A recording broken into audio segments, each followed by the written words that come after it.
एक गांव में एक किसान था। उसका नाम गोपाल था। उसकी ज़िंदगी में बहुत तकलीफ थी। उसके पास ठीक तरह से जल, बिजली और सिंचाई की सुविधा नहीं था। गोपाल अपने खेतों में बहुत मेहनत करता था, पर हर बार मौसम की बदलती हुई शरारत उसकी फसलों को नुकसान पहुंचा देती थी। जब बारिश का समय होता था तब तूफान आ जाता था और पूरी फसलों को बर्बाद कर देता था, और जब बारिश का समय नहीं होता तब पानी की कमी की वजह से उसकी फसलें सूख जाती थी। उसके पास मॉडर्न खेती के उपकरण नहीं था, जैसे कि ट्रैक्टर, जल सारंग और मॉडर्न सिंचाई के साधन। इस वजह से उसकी मेहनत की कमाई हमेशा कम पड़ती थी।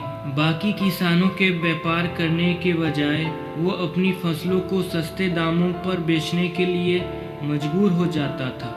गोपाल की फैमिली भी बहुत बड़ी थी।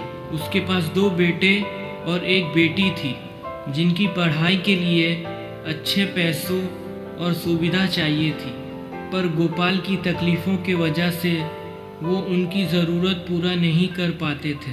बच्चों की पढ़ाई के लिए फीस और बुक्स की खर्च भी वो बर्दाश्त नहीं कर पाते थे। इस तकलीफ भरी ज़िंदगी में गोपाल ने कभी आशा नहीं छोड़ी, अपनी कोशिशों में कभी हार नहीं मानी। वो कोशिश करता रहा खेतों की उपयोगिता को बढ़ाने की, लेकिन समय और सुविधाओं की कमी के कारण उसकी यात्रा कभी सफल नहीं हो सकी। गोपाल की ये दर्दनाक कहानी एक आम किसान की जिंदगी का प्रतीक है, जिसमें वो समय और साधन की कमी के बावजूद भी मेहनत और उम्मीद साथ लेकर आगे बढ़ने की कोशिश करता रहा। इस तरह की किसानों की कहानियां हमें समझाती है कि खेती में मौसम का सही होना और सही सुविधाओं का होना कितना ज़रूरी है। इस कहानी से हम ये सीख ले सकते हैं कि इंसान की ज़िंदगी में कितना ही तकलीफ क्यों ना हो, इंसान को कभी हार नहीं मानना चाहिए। हालात कितनी ही बुरी क्यों ना हो,